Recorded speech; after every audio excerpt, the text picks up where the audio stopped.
fatalidade das fatalidades. Não Vamos queres mandar um mesmo. beijinho para os teus gatos? Sim, Só para a minha tentar a tua gatinha, Giga. E tu queres mandar um beijinho para a tua? Suzuki!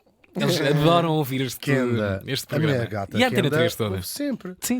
Toda sim. não, a partir das 10 da noite ela já Ela não desliga, adora a vai para outra rádio. Hoje vou trazer aqui o teu morto, no caso a tua morta Da semana. favorita da semana. Adoro. Praticamente adoro. de certeza, ou muito me engano. Isto ainda vai a mãe, olha quem, ele já sabe. Olha quem. Dá-nos trance. Ui, conheço isto. Tomem lá para as vossas cabeças. Podemos fazer isto em Ácidos rápido. matinais. Ácidos matinais. Neste dia, em 2001, morri em Southampton, coitada Bem bom. xiça, aos 64 anos. Nova. Não, no Vexídia. Mesmo. Muito. Falamos da música e compositora inglesa Delia Derbyshire. Delia Derbyshire. A Delia Are you sure? Lopes. Se ela casasse com o John Lopes, Sim. era Delia Lopes. Ela nasceu em 1937 em Coventry. Coitada.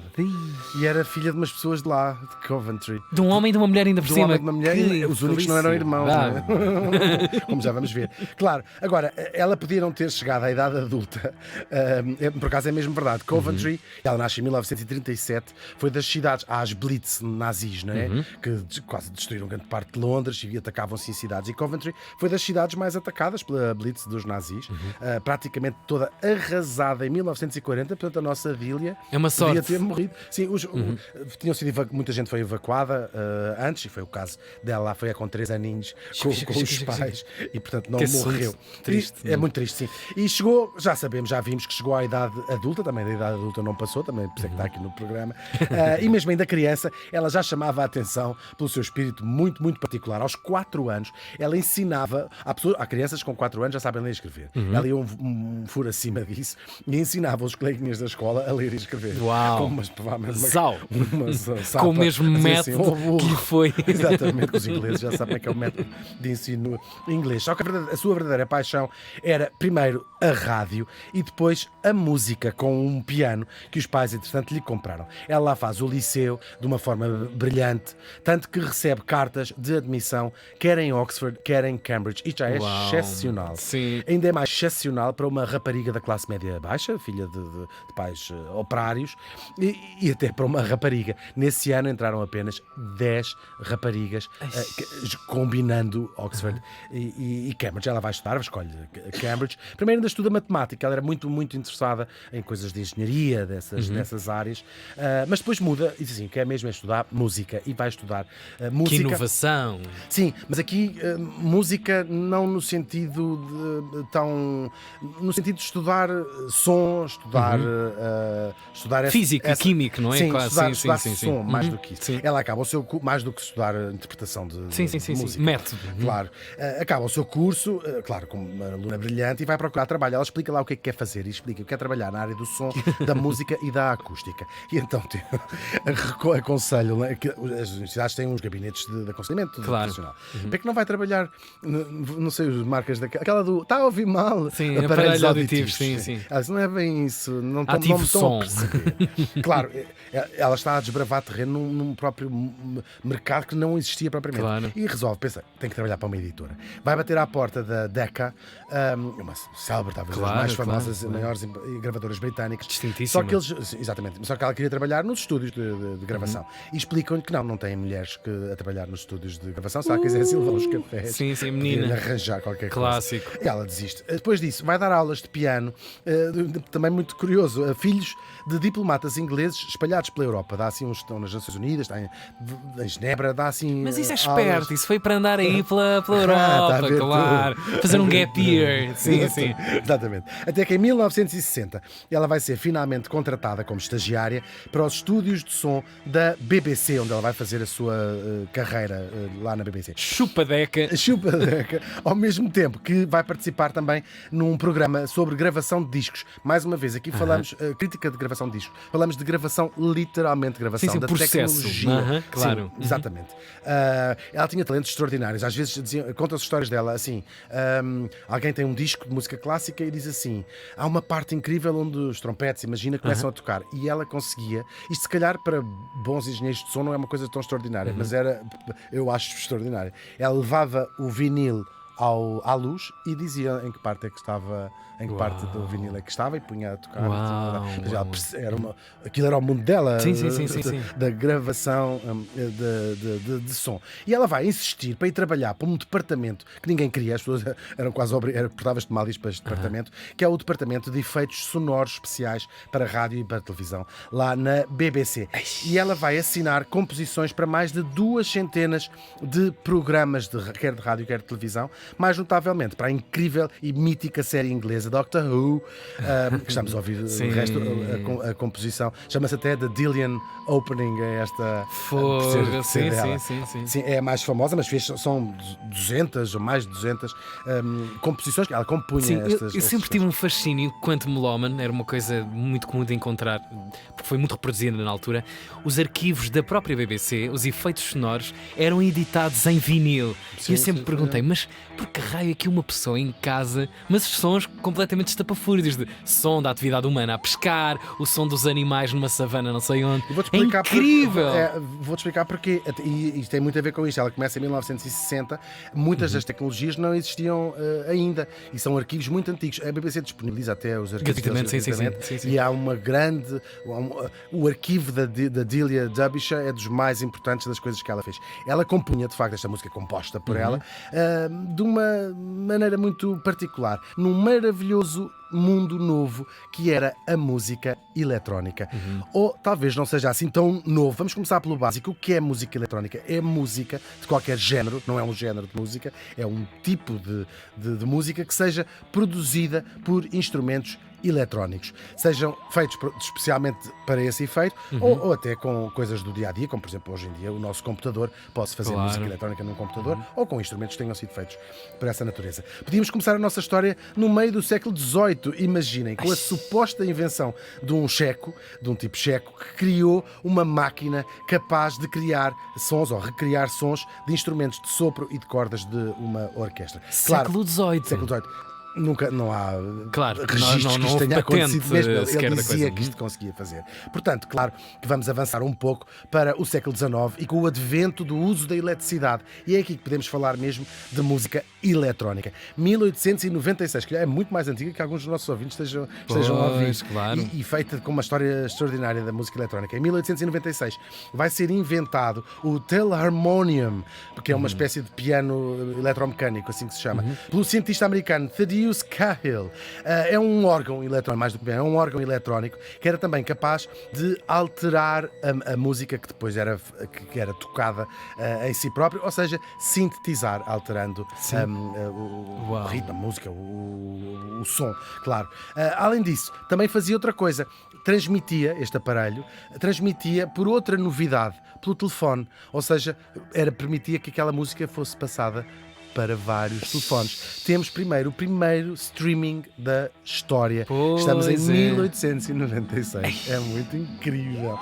Depois, vamos passar para o século XX. Nos anos 20 e 30, nas décadas de 20 e 30 do século XX, começam a nascer em muitos sítios, na Rússia, em França, na Alemanha, outras invenções, outros sintetizadores e também os primeiros compositores de música eletrónica começam exclusivamente a aparecer. Sim, anos 20, anos 30, começam a compor para instrumentos eletrónicos. Estamos a falar há 100 anos. Até porque por estas alturas, estamos ainda em finais do século XIX, que se pode pela primeira vez na história gravar música e reproduzi-la, no caso em gramofones, no início, não é? A década de 70, 80, quando eles começam a aparecer.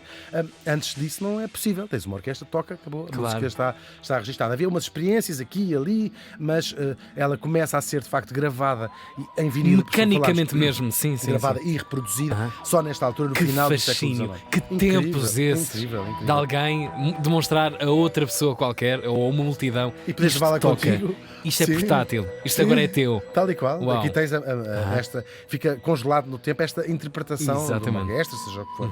E depois, nos anos de 1920 e 30, estes gramofones, estas grafonolas, como nós também conhecemos, eram aparelhos que já, não vou dizer toda a gente, mas muitas pessoas tinham em casa. Portanto, Claro. a música difundida assim já era uma coisa... Democratizou-se, claro, completamente. Democratizada. Já se ouvia na rádio, claro, mas na rádio também não podes sacar da rádio Isso como foi nós mais fazíamos. tarde com as Em miúdos. cassetes, outra história. Tal e qual. Entre muitos outros nomes destes inícios, vamos ter que falar do compositor John Cage, claro, em 1939. Incrível. Ele compõe a sua primeira Imaginary Landscape, paisagem imaginária. O que é que ele fez? A música eletrónica alterou a velocidade dos sons gravados, portanto, aqui íamos a brincar, se quiseres, a brincar, A modular a coisa. A modular, sim, através da velocidade dos sons que tinha gravado. Explica ele, não é uma paisagem física, é como se pegássemos na Alice e a levássemos para o outro lado do espelho. Depois, falaste bem disso, a chegada das fitas magnéticas, cassetes, essas coisas que nós conhecemos, que vai aparecer depois da Segunda Guerra Mundial, começam a aparecer em 47, 48, porque há muitas coisas que são tecnologias de guerra também. Claro. E vai abrir todo um mundo de possibilidades. A música concreta em França, que é usada com sons do dia a dia, Claro. misturados com sons feitos por instrumentos também. E com compositores dedicados unicamente a essa matéria. Fazer, a sim, vida sim. toda Isto eram dedicada. escolas, Claro, géneros, claro. como tinhas na música clássica. Sim. Eram géneros, claro. A música concreta é um marco importantíssimo aqui também nos anos 40. Colagens de todos os tipos de sons. E depois nasce uma verdadeira cultura de música eletrónica. Ainda estamos nos anos 40 e 50. De França ao Egito, da América ao Japão. E depois começam a aparecer os nomes que nós já conhecemos melhor. Os Beatles, por exemplo, vão ser pioneiros na introdução de instrumentos eletrónicos nos seus discos.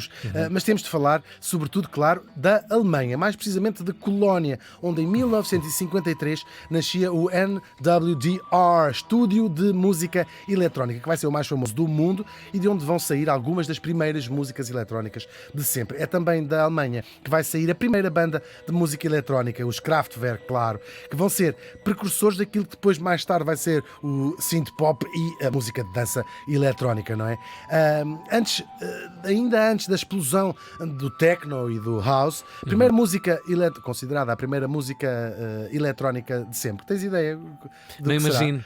Mas vamos andar para onde? Não é a primeira música eletrónica de sempre, é a primeira música a usar loops de sintetizador repetidamente. É uma música que toda a gente conhece. I Feel Love, da Donna Summer, é a primeira Uau. música a Uau. fazê-la, é verdade. Que depois este uso dos loops sintéticos, ou sintetizador, vai ser uma das marcas do disco, que nasce também aqui nesta altura, e com ela e com outras pessoas, e depois, como já vimos, também do techno e do house, e até do pop eletrónico, do David Bowie ao Jean-Michel Jarre. Claro, Toda esta claro. gente começa a explorar, A manipular esta... todo esse Sim, universo. tal e qual. Uau. Muito fascinante. E depois temos outras inovações tecnológicas, os sintetizadores, já falámos deles, os amplificadores, as mesas de mistura, tudo isto aparece Claro, com claro. alguma...